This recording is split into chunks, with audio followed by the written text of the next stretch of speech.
পর যখন ফেরেশতারা এসে জিজ্ঞাসা করবে দুনিয়াতে পর্দা করনি কেন, তখন পারলে এই উত্তরটা দিও, my life, my rules, my style. তাই বোন আমার, এখনো সময় আছে, আল্লাহর পথে ফিরে আসো, পর্দা করো। খোসাবিহীন একটা চকলেটে হাজার পিঁপড়া জমাট করে। যেই ছেলেটা তোমাকে দেখে মজা নিচ্ছে, তোমার দেহ দেখে তোমার প্রশংসা করছে, সেই ছেলেটাও কিন্তু বিয়ের সময় একজন পর্দাশীল মেয়ে খুঁজে। আল্লাহ আমার সকল বোনদেরকে বুঝার এবং পর্দা করার তৌফিক দান করুক। হযরত আলী রাদিয়াল্লাহু তাআলা আনহু বলেন, যে মজার ছলে তোমাকে মানুষের সামনে অপমান করে সে তোমার বন্ধু হতে পারে না। বন্ধু তাকে বানাও যে তোমাকে নামাজের জন্য উপদেশ দিবে। বন্ধু তাকে বানাও যে তোমাকে ভালো কাজের দিকে নিয়ে যাবে। বন্ধু তাকে বানাও যে তোমাকে খারাপ কাজ করতে দেখলে বাধা দিবে।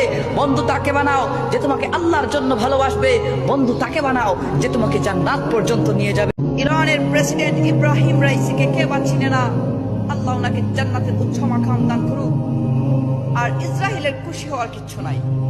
I want to make it clear to the infidels of Israel that you have nothing to be happy about the death of Ibrahim Raisi, because when one Hussein is murdered in the land of Karbala, millions of Hussein are born in every house, and Ibrahim Raisi dead. What happened? What happened? Ibrahim Raisi will be born in every house, inshallah. Ebrahim Raisi ঘরে ঘরে জন্মে নিবে। কারবালার ময়দানে এক হুসাইন শহীদ হয়েছিলেন, লক্ষ হুসাইন ঘরে ঘরে জন্ম নিয়েছিল। এক রাইসি মারা গেছেন তো কি হয়েছে?